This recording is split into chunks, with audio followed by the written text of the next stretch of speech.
જર્જરિત શૌચાલયને લઈ અનેક વખત રજૂઆત કરવામાં આવી, તેમ છતાં કોઈ જ રિપેરિંગ કામ કરવામાં આવ્યું નથી।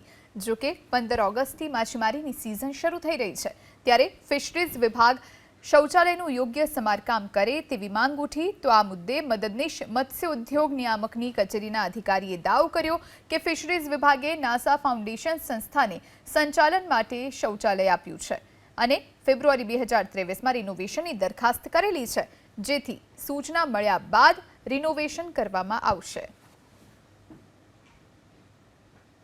આમાં કોઈ ગવર્મેન્ટનું માણસ છે, જે સંસ્થા છે તે કંઈ રિપેરિંગ કામ કરાવી શકતી હોય તો એ રિપેરિંગ કરાવે, અથવા ફિશરીઝ વિભાગ આની કંઈક નોંધ લે અને આને કંઈક નવું બનાવવાની કંઈ વ્યવસ્થા કરે તો વધુ સારું। ને અત્યારે સિઝન સ્ટાર્ટ છે, કેમ કે અત્યારે ખલાસી ભાઈઓ આવતા હોય, શૌચક્રિયા કરવા જતા હોય, સ્નાન કરવા આવતા હોય, તો એમને કંઈ ઉપરથી પોપડા પડે તો લાગી ઉટી જાય તો એમની જવાબદારી કોઈ। પોરબંદર એફટીડી વિસ્તાર છે, જે ફિશરીઝ ડિપાર્ટમેન્ટ હસ્તક છે, એની અંદર એક માછીમારો અને ખલાસીઓને વાપરવા માટે શૌચાલય આવેલું છે।